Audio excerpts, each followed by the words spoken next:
Bila mai COVID-19 ni, macam-macam pendapat sudah keluar. Tak mau ikut SOP yang ditentukan. Pasal apa? Pasal dia duk torah, dia duk reka, dia duk cari jalan, dia nak habang kata tak payah ikut SOP ni. Tuan-tuan, katalah kita tak ikut. Kita buat macam biasa, sembahyang semua rapat-rapat. Katalah buat macam tu.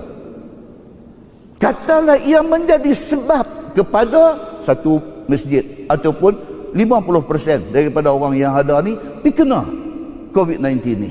Bukan sahaja kebodohan kita menyebabkan benda ni jadi lagu tu, bahkan dia membawa fitnah kepada agama. Muslimin dan muslimat yang dirahmati Allah sekalian, cerita suruh patuh SOP ni bukan cerita yang diputuskan oleh mufti-mufti Malaysia sahaja. Tuan-tuan, bukan mufti daripada Perlis sampai ke Sabah, Sarawak berbincang buat keputusan macam ni. Bukan, tuan-tuan. Ini keputusan untuk nak buat SOP ni melibatkan ulama satu dunia. Alim besar Syekh Al-Azhar di Universiti Al-Azhar pun kata macam ni. Imam Masjidil Haram, Masjid Nabawi pun kata macam ni. Ulama besar di Qatar, Dr. Yusuf Al-Qaradawi pun kata macam ni. Ini bukan soal Illuminati. Ini bukan soal agenda Yahudi. Tetapi ini diputuskan oleh orang-orang yang alim agama. Mereka buat keputusan macam ni. Semua sependapat suruh ikut SOP ni. Mereka bukan suka-suka kata buat macam tu, buat macam ni. Tetapi semua benda ni telah dibincangkan. Dan sebelum mereka buat keputusan, pihak-pihak yang berwibawa dah brief mereka dah. Saintis yang duduk dalam makmal, duduk buat kajian tentang virus, sudah bagi briefing dekat mereka. Doktor-doktor pakar yang terlibat dalam bidang-bidang ni secara langsung dah pergi bagi briefing dekat mereka. Hasil daripada semua benda ni mereka garapkan dan mereka buat keputusan SOP ni mesti dibuat. Pasal apa? Pasal COVID-19 ni cara katanya apa? Dia mesti diputuskan rantaian dia. Putus rantaian ni maksud dia apa? Kita jadi bagi dia tak ada peluang untuk nak pergi ke orang lain. Kita putuskan benda tu. Muslimin dan muslimat yang dirahmati Allah sekalian, demikianlah benda yang berlaku sebenarnya. Syarah hadis yang kita baca tadi, hadis yang sahabat kena batu, luka, balut, kemudian dia mimpi ni, syarah dia, dalam syarah dia kata apa? Ja'al Islam muyassiran wala mu'assiran yahfadhu arwahan nas. Itu dalam syarah. Dia kata maksud hadis tu apa dia? Dia nak beritahu kata Islam ni mai nak bawa kesenangan dan kemudahan, bukan nak bawa kesusahan dan kepayahan. Islam main ni untuk kebaikan kita. Yahfazu arwahan nas, nak menjaga. Islam ni nak menjaga nyawa manusia yang ada ni. Muslimin dan muslimat yang dirahmati Allah sekalian, kesimpulan dia apa tuan-tuan? Kesimpulan dia, kita sebagai manusia disuruh berusaha dan bertawakal. Usaha apa dia? SOP ni usahalah. Ini usaha kita. Selebihnya kita serah kepada Allah. Tuan-tuan, hadis riwayat daripada Anas bin Malik radhiyallahu anhu. Dia kata qala rajul ya Rasulullah aqiluha au atawakkal au utliquha wa atawakkal. Qala Nabi sallallahu alaihi wasallam i'qilha wa tawakkal. Hadis hasan riwayat Imam At-Tirmizi. Satu orang sahabat Nabi, dia main masjid nak semayang. Dia main naik unta zaman Nabi. Dia main, dia tengok Nabi tu ada. Dia kata dekat Nabi. Dia kata, ya Rasulullah, nak tanya. Ni saya main dengan unta, kenderaan saya unta. Saya main nak semayang ni. Baik, unta saya ni, saya nak kena pergi tambat dia, baru saya naik semayang ke? Ataupun saya pakai tinggal dia lagu tu ya, saya naik semayang. Mana saya nak buat? Saya main masjid ni, saya nak semayang. Saya main masjid, takkan Tuhan tak boleh jaga unta saya? Ini saya nak main semayang ni.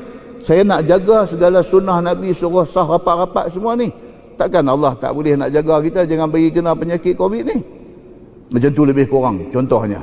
Sahabat ni mai dengan unta, dia kata dekat Nabi, lah ni macam mana saya nak tambat? Lepas itu baru saya naik sembahyang, ataupun saya tinggal macam tu saja, saya pergi sembahyang, pakai Tuhan jaga dia. Macam mana? Nabi SAW kata, i'qilha. Nabi kata tambat. Naik sembahyang, tawakal kepada Allah. Maksud dia apa?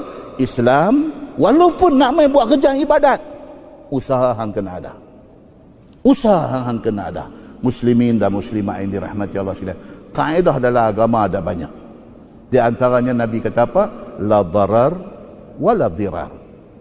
Dalam kaedah fiqh kita duk mengaji. La darar wa la dirar. Maksud dia apa? Kita pun jangan cari penyakit, kita jangan jadi punca orang kena penyakit. Itu kaedah yang Nabi bagi tahu. Saddu zara'i', di antara kaedah fiqh dia kata apa? Saddu zara'i'. Islam ni dia nak tutup semua punca-punca nak jadi kerosakan. Kaedah fiqh kata apa? Al-wiqayah khairun minal ilaj. Dia kata protection is better than cure. Kita protect benda ni daripada merebak, lebih baik daripada biar merebak pergi duk berubat. Leceh. Semua benda ni ulama-ulama besar dalam dunia dah bincang, dah duduk, dah dengar briefing daripada berbagai-bagai pihak. Maka akhirnya keluar keputusan yang kita semua duk ikut pada hari ini. Muslimin dan muslimat yang dirahmati Allah sekalian. Setelah kita jaga semua benda ni, tiba-tiba kena juga COVID-19 dekat kita. Na'udzubillahi min zalik. Kita dah jaga dah, habis punya jaga dah, tiba-tiba kena juga benda ni dekat kita. Allah kata apa dalam Quran? Dalam surah At-Taubah ayat 51. Tuhan kata, qul lan yusibana illa ma kataballahu lana. Katakanlah Muhammad dekat depa ni, tidak akan kena apa-apa musibah dekat kita, melainkan benda tu Allah dah tulis dah kita akan kena. Itu tak boleh buat apa.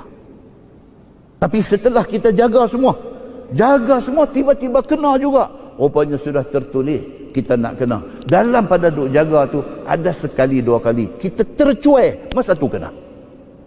Muslimin dan muslimat yang dirahmati Allah sekalian. Kesimpulan kita nak abang apa dia? Kesimpulan satu, musibah COVID-19 ini benar-benar ada di dalam masyarakat kita. Kita doa mudah-mudahan Allah selamatkan kita. Satu, memang ada benda ni.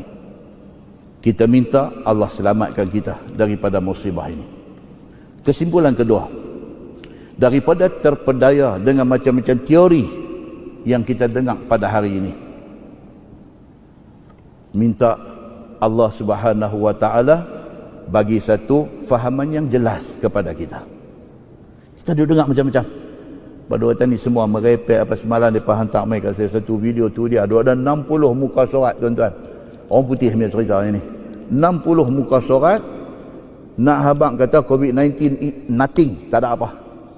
60 muka surat. Kononnya ditulis oleh orang-orang yang cerdik pandai, saintis-saintis yang memang duk buat kajian virus ni. Mereka ni kata semua ni nothing. Hampa saja sudah kena tipu dengan orang yang tertentu yang mereka ni ada agenda lain. Mereka nak jual vaksin mereka pergi create cerita macam ni. 60 bukti dikemukakan dalam viral tu. Kita minta supaya Allah Subhanahu wa taala tetapkan kita atas iman dan takwa.